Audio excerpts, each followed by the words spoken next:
3 ways that I shift a belief. This is good, okay? All right, 3 ways that I shift a belief.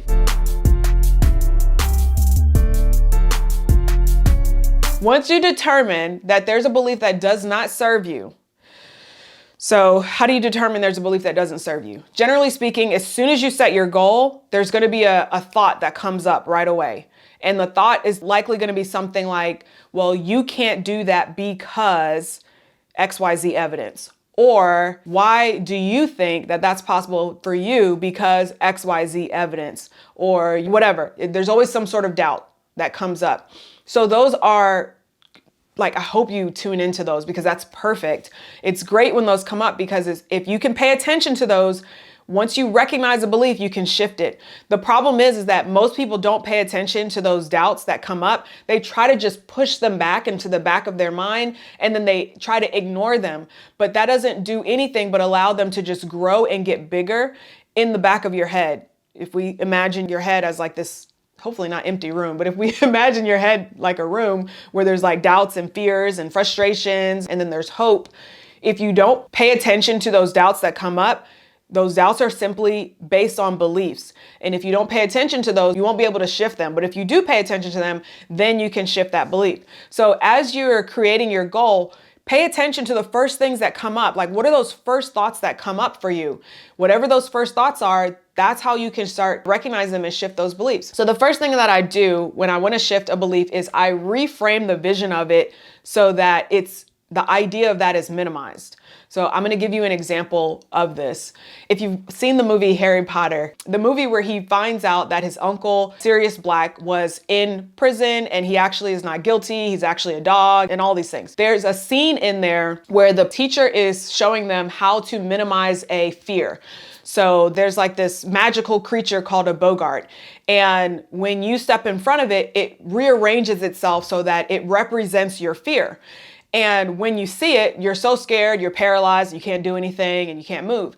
And then they have this special thing that they say, and then they, wave their wand, and then suddenly the Bogart is gone.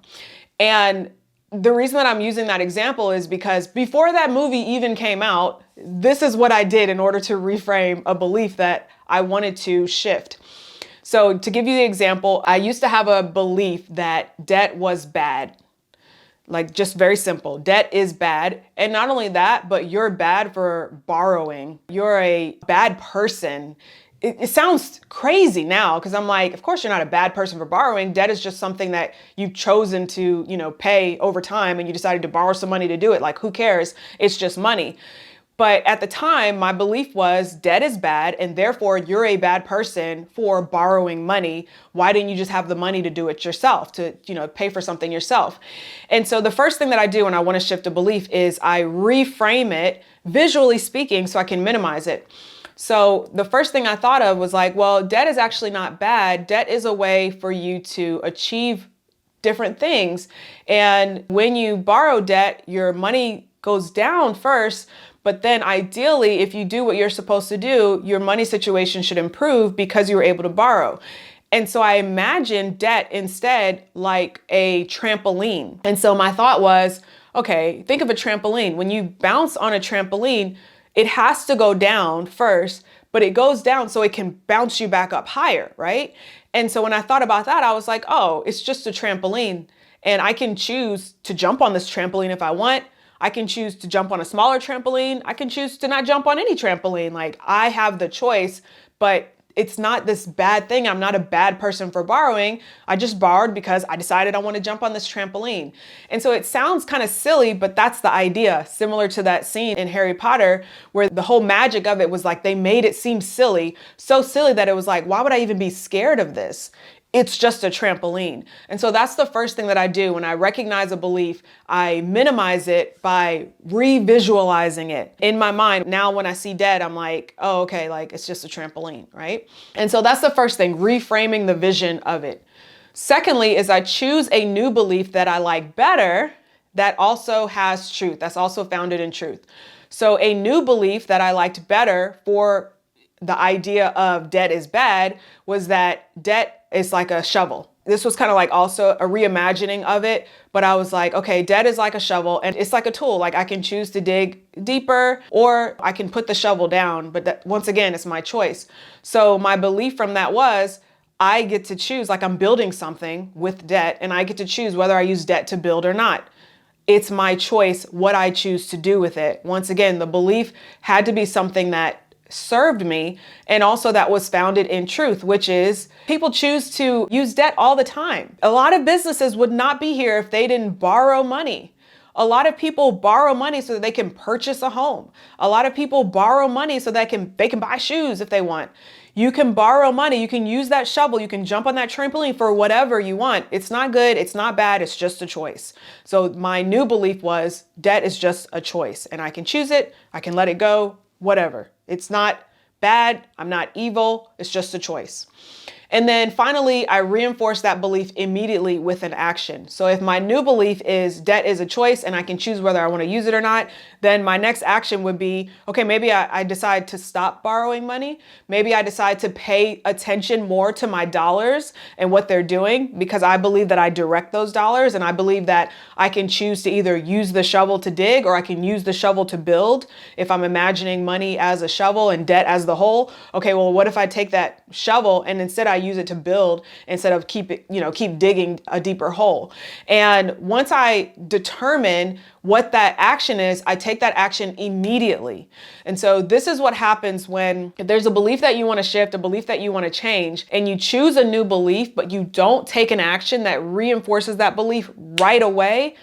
It's much more likely to end up at the back of your head, sort of collecting dust with the doubt. And then you just don't do anything with it. So once you have a new belief that you want to install, you have to determine what small action could I take today that would allow me to reinforce that belief. These beliefs came up a lot as I was working on building my business, as I was working on earning more. There would be beliefs that came up like, you're so far away. What makes you think you're going to get to this number this year? Because look at what you did last year. You weren't even 20% of the way there last year and you think you're going to get to this number this year? You shouldn't even try. But what does that do? If you don't try, if you don't actually take action, you're definitely not getting there, right? But sometimes we just allow that belief to just sit there. We don't examine it. We don't look at it and we don't install a new belief. So then I would write a new belief as I'm writing in my journal each day. I would write a new belief that was like, anything can happen in an instant, which is true. Anything can happen in an instant. Change happens in an instant. Everything that I want and I desire, it's making its way to me. It's on its way to me. There's nothing that I have to do. I just have to be. Who do I have to be today? I have to be LaTisha. What does LaTisha need to do today? LaTisha needs to remember that she can do whatever she sets her mind to. Okay, great. So what are we doing today? And now that fear, that doubt that was like lingering and saying, hey, you're not going to do this, you're not going to do that. It has no power anymore. Because I know what I believe to be true and therefore I'm moving forward because of it. And that is what allowed me to earn $1 million selling coaching courses and consulting online. It's because I had a stubborn belief in myself. I had a stubborn belief that I was going to do whatever it took and I was going to keep going. I was not going to give up. I believed that failure wasn't a setback. It was simply a lesson. As I continued to fail, I continued to learn those lessons. I continued to move forward and I showed up every single day for myself because I knew that I was going to do it. And then there was nothing and no one that was going to hold me back. I was going to be the one that would hold me back. And therefore, all I had to do was work on this internal game here. Because with everything, there's an input that equals an output. There's a formula for literally everything you want to do. Especially if you've seen somebody do it before, there is a formula. So you can follow that formula and they will tell you, do X, do Y, do Z, get outcome. And so it's not the formula that messes us up. It's not the formula that prevents us from being successful. It's what's going on inside of here. Because at some point we're like, well, I tried A plus B, but I didn't get C. It's like, well, no, because sometimes you got to do A plus B and A plus B and A plus B and A plus B until you get tired and then you finally get C. But if you give up that first time, no, you're not going to get it. And so that's the point that you have to realize and recognize is that you are on a journey. Have fun along the way. You're going to get to your ultimate goal, whatever that ultimate goal is, until you decide to change it. You're going to get to that ultimate goal. But if you lose faith along the way, it's going to take you so much longer to get there. because that faith in yourself and that stubborn belief in yourself is what's going to allow you to continue moving forward and to achieve all the things that you want to achieve. And everyone has different beliefs that are going to prevent them from reaching what they want to reach, and that's going to hold their success hostage.